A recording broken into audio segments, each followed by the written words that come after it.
مراټی د پاکستان د ازادېدو نه هم ډیر زیات مخکې آباد شوی دی.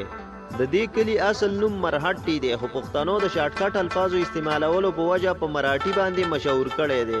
دا ښایسته کلی د مردان نه د اسلام آباد موټروی په غاړه د ولی انټرچینج سره خوا کې آباد دی. مراټی کلی د اکوړي نه تقریبا د 8 کیلومتره او د مردان د تورو نه تقریبا 9 کیلومتره فاصله کې پروت دی. دا کلی د پاکستان د ازادېدو نه په سلګونه کاله مخکې د مرهټیانو قوم آباد کړی و او مرهټي نوم یې پې ایښی و. هغه پخوانی د وړو ژرندې و. هغه د ماشومانو ګلي ډنډې او ټیرونه رغړول او هر خوا شنه شنه فصلونه او زړه راښکونکو منظرونو د دې کلي ښایست نور هم یو په دوه زیات کړی دی.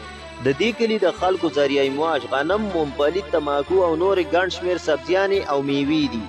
خو ما د مراټي د مازیګر ډیر زیات صفت په خپله اورېدلی و. نو زه په خپله رالم او دلته مې د مراټي د مازیګر هغه ټولې ښکلې منظرې په خپلو سترګې ولیدې.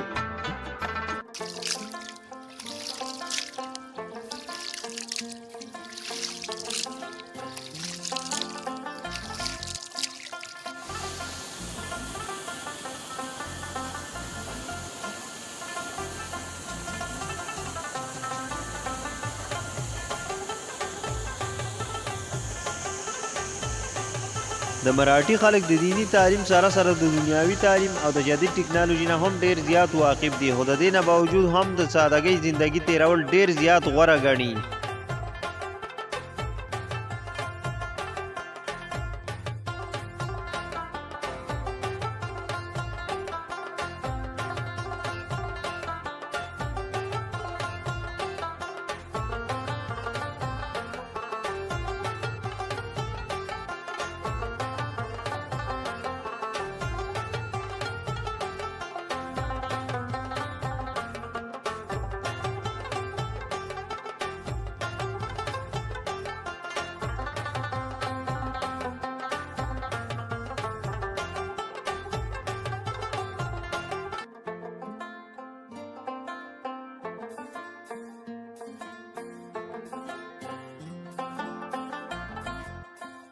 د دې کلي خلک غریب ضرور دي خو پښتو او میلمه دوستي د خپل تن جامه ګڼي.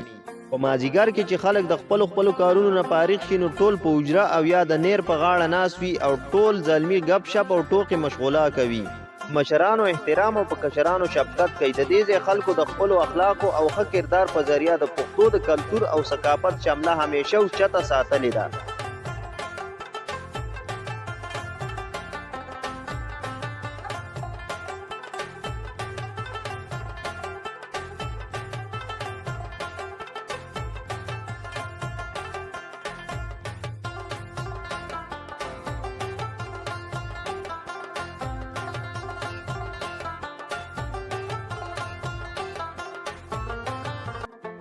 سپینه خوله نازکې شونډې به دې وچوي، سپینه خوله نازکې شونډې به دې وچوي، په اور که ځان سېدل غواړي مینه کوه او ژوند که تېرول غواړي مینه کوه مینه، که زړه خوشحالول غواړي مینه کوه مینه.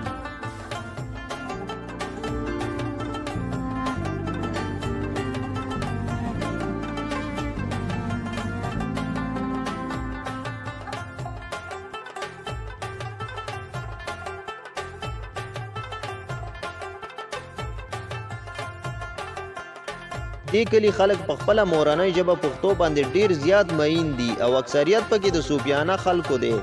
دوی د پښتو ادب او شاعرۍ سره ډیره بېکچه مینه لري او د خپل ځان نه ډیر په خپله مورنۍ ژبه پښتو باندې مین دي.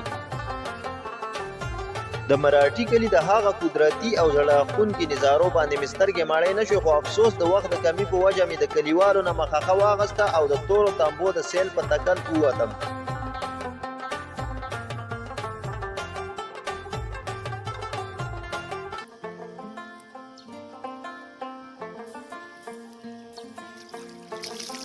تورې تمبې د مراټي د کلي نه تقریبا د 10 منټه ګاډي مزل په فاصله باندې هغه ځای دی چې کله د نیر نه یو وړوکی شانتي بل نیر بیل شوی دی او د زیډارکې په غاړه توقیر آباد او حتی چې زړې مینې پورې رسېدلی دی. د مراټي کلي دا نیر په 1853 کال کې جوړ شوی دی.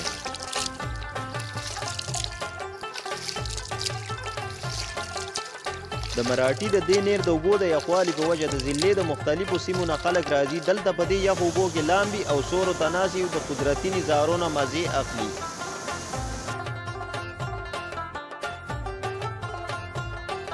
د دې قدرتي حسن نه مالامال کلي او نیر ته چې څوک هم راشي نو د تیرې شوي زندګۍ هغه ټول ټینشن او غمونه مکمل ختم شي. نو ملګرو اوس به د وخت د کمی په وجه ستاسو ټولو نه وغواړو اجازات، خو که چېرې دا ویډیو ستاسو خوښه شوي نو پلیز دا ویډیو لایک کړئ، شیر یې کړئ او په کمنټ کې موږ ته دا رایې ضرور راکړئ چې را روانه ویډیو موږ په چا او د چا په کلي باندې جوړه کړو. او تر بلې ویډیو پورې د خپل ځان ډېر زیات خیال ساتئ. د الله په امان.